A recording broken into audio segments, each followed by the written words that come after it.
The Path of Prosperity by James Allen. Chapter 7. The Realization of Prosperity. It is granted only to the heart that abounds with integrity, trust, generosity, and love to realize true prosperity. The heart that is not possessed of these qualities cannot know prosperity, for prosperity, like happiness, is not an outward possession, but an inward realization. The greedy man may become a millionaire, but he will always be wretched and mean and poor, and will even consider himself outwardly poor, so long as there is a man in the world who is richer than himself, whilst the upright, the open-handed and loving, will realize a full and rich prosperity, even though their outward possessions may be small. He is poor who is dissatisfied, he is rich who is contented with what he has, and he is richer who is generous with what he has. When we contemplate the fact that the universe is abounding in all good things, material as well as spiritual, and compare it with man's blind eagerness to secure a few gold coins or a few acres of dirt, it is then that we realize how dark and ignorant selfishness is. It is then that we know that self-seeking is self-destruction. Nature gives all without reservation, and loses nothing. Man, grasping all, loses everything. If you would realize true prosperity, do not settle down, as many have done, into the belief that if you do right, everything will go wrong. Do not allow the word competition to shake your faith in the supremacy of righteousness. I care not what men may say about the laws of competition, for do I not know the unchangeable law, which shall one day put them all to rout, and which puts them to rout even now, in the heart and life of the righteous man?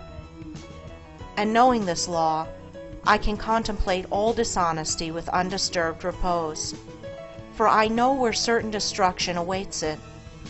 Under all circumstances, do that which you believe to be right, and trust the law, trust the divine power that is eminent in the universe, and it will never desert you, and you will always be protected. By such a trust all your losses will be converted into gains, and all curses which threaten will be transmuted into blessings. Never let go of integrity, generosity, and love, for these, coupled with energy, will lift you into the truly prosperous state.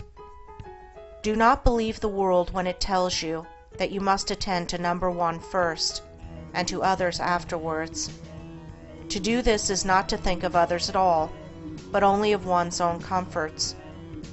To those who practice this, the day will come when they will be deserted by all, and when they cry out in their loneliness and anguish, there will be no one to hear and help them.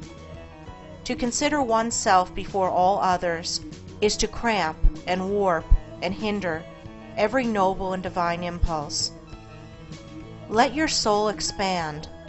Let your heart reach out to others in loving and generous warmth, and great and lasting will be your joy, and all prosperity will come to you. Those who have wandered from the highway of righteousness guard themselves against competition. Those who always pursue the right need not to trouble about such defense. This is no empty statement. There are men today who, by the power of integrity and faith, have defied all competition, and who, without swerving in the least from their methods, when competed with, have risen steadily into prosperity, whilst those who try to undermine them have fallen back defeated.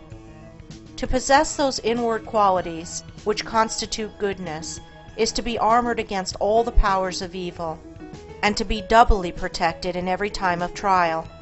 And to build oneself up in those qualities is to build up a success which cannot be shaken, and to enter into a prosperity which will endure forever.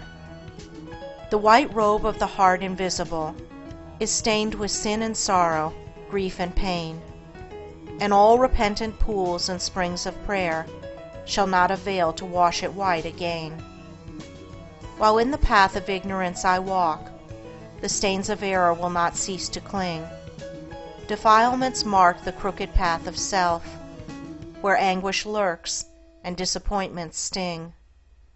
Knowledge and wisdom only can avail to purify and make my garment clean, for therein lie love's waters, therein rests peace undisturbed, eternal, and serene. Sin and repentance is the path of pain, knowledge and wisdom is the path of peace.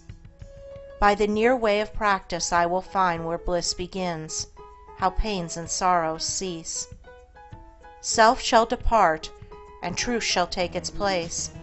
The changeless One, the indivisible, shall take up his abode in me, and cleanse the white robe of the heart invisible.